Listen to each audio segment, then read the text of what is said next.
सबसे पहले मैं दिल्ली के बेटे, दिल्ली के इतिहास में सबसे लोकप्रिय मुख्यमंत्री अरविंद केजरीवाल जी, आम आदमी पार्टी के नेता, मेरे बड़े भाई और राजनीतिक गुरु अरविंद केजरीवाल जी का धन्यवाद करना चाहती हूं कि उन्होंने मुझ पर भरोसा किया और मुझे इतनी बड़ी जिम्मेदारी सौंपी, दिल्ली के लोगों की देखरेख की जिम्मेदारी सौंपी। लेकिन आज मैंने मुख्यमंत्री के तौर पे शपथ ग्रहण जरूर किया है, लेकिन ये मेरे लिए, हम सबके लिए एक बहुत भावुक क्षण है जब अरविंद केजरीवाल जी दिल्ली के मुख्यमंत्री नहीं हैं।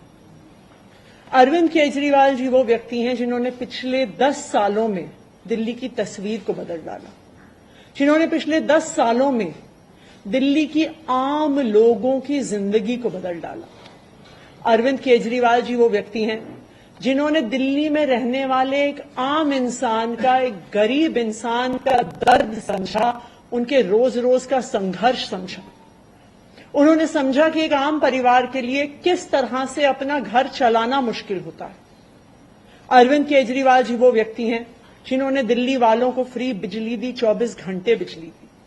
अरविंद केजरीवाल जी वो व्यक्ति हैं जिन्होंने दिल्ली के सरकारी स्कूलों में पढ़ने वाले बच्चों का भविष्य बदल डाला, उनको जिंदगी में एक नया अवसर, आगे बढ़ने का अवसर दिया। अरविंद केजरीवाल जी वो व्यक्ति हैं जिन्होंने दिल्ली की महिलाओं को शिक्षा में, रोजगार में आगे बढ़ने का मौका दिया, फ्री बस यात्रा देके।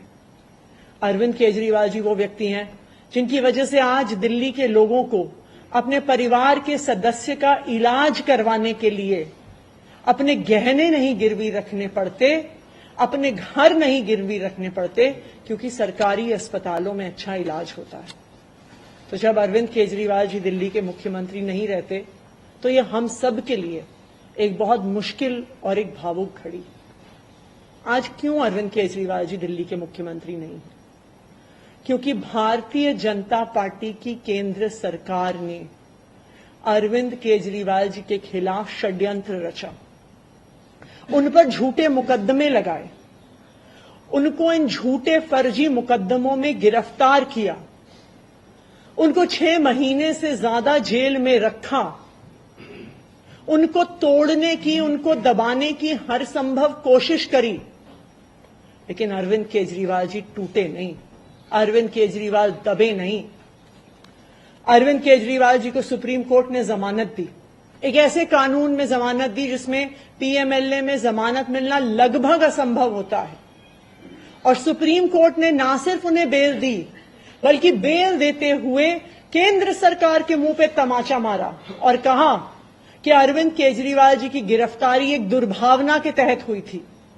ये कहा कि केंद्र सरकार की एजेंसी सीबीआई, ईडी पिंजरे में बंद एक तोते की तरह हैं जो सिर्फ अपनी मालिक की आवाज में बोलती हैं। हो सकता है कि कोई और नेता होता तो उनके लिए अदालत का यह फैसला काफी था और वो तुरंत जाके मुख्यमंत्री की कुर्सी पर बैठ जाते। लेकिन अरविंद केजरीवाल जी ने इस देश की राजनीति में एक ईमानदारी और नैतिकता की मिसाल कायम करते हुए मुख्यमंत्री की कुर्सी से इस्तीफा दे दिया। उन्होंने कहा कि मेरे लिए सिर्फ अदालत का फैसला काफी नहीं है, मैं जनता की अदालत में जाऊंगा और जब तक दिल्ली की जनता मुझे नहीं कहती कि मैं ईमानदार हूं, तब तक मैं मुख्यमंत्री की कुर्सी पर नहीं बैठूंगा।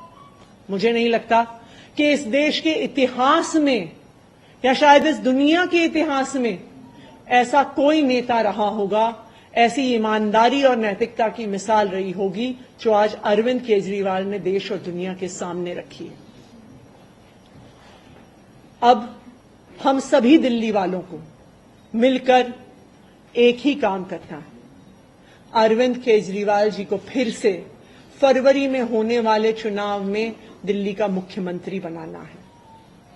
अगर दिल्ली के लोग अरविंद केजरीवाल जी को दिल्ली का मुख्यमंत्री नहीं बनाते तो जो फ्री बिजली आज दिल्ली वालों को मिल रही है, भारतीय जनता पार्टी अपना षड्यंत्र रच के उसको खत्म कर देगी।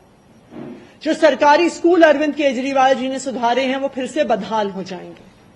मोहल्ला क्लिनिक बंद हो जाएंगे, अस्पतालों में इलाज बंद हो जाएगा, महिलाओं की फ्री बस यात्रा बंद हो जाएगी, तो 2 करोड़ दिल्ली वालों को मिलकर फिर से अरविंद केजरीवाल जी को दिल्ली का मुख्यमंत्री बनाना। अगले 4 महीने के लिए मेरा यही काम रहेगा कि जो दिल्ली वाले परेशान रहे पिछले 1-1.5 साल में, जब से भारतीय जनता पार्टी का षड्यंत्र शुरू हुआ, जब से भारतीय जनता पार्टी ने एक एक करके हमारे नेताओं को जेल में डालना शुरू किया, जब से भारतीय जनता पार्टी ने एक एक करके हमारे मंत्रियों को जेल में डालना शुरू किया, जब से भारतीय जनता पार्टी के एलजी साहब ने दिल्ली सरकार के काम रोकने शुरू किए, आप देखिए पिछले 2 साल में भारतीय जनता पार्टी ने दिल्ली वालों को परेशान करने में कोई कसर नहीं छोड़ी। जब से अरविंद केजरीवाल जी जेल गए, दिल्ली वाले भी परेशान हुए। भारतीय जनता पार्टी ने दिल्ली वालों के पानी के बिल हम ठीक करना चाहते थे, उन्होंने उस काम को रोक दिया। भारतीय जनता पार्टी ने जो सड़क के रिपेयर के काम है वो रोक दिए। भारतीय जनता पार्टी और उनके एलजी साहब ने अस्पताल में मिलने वाली दवाइयां रोक दी, अस्पताल में और मोहल्ला क्लिनिक में टेस्ट रोक दिए, दिल्ली से कूड़ा उठना रुक गया।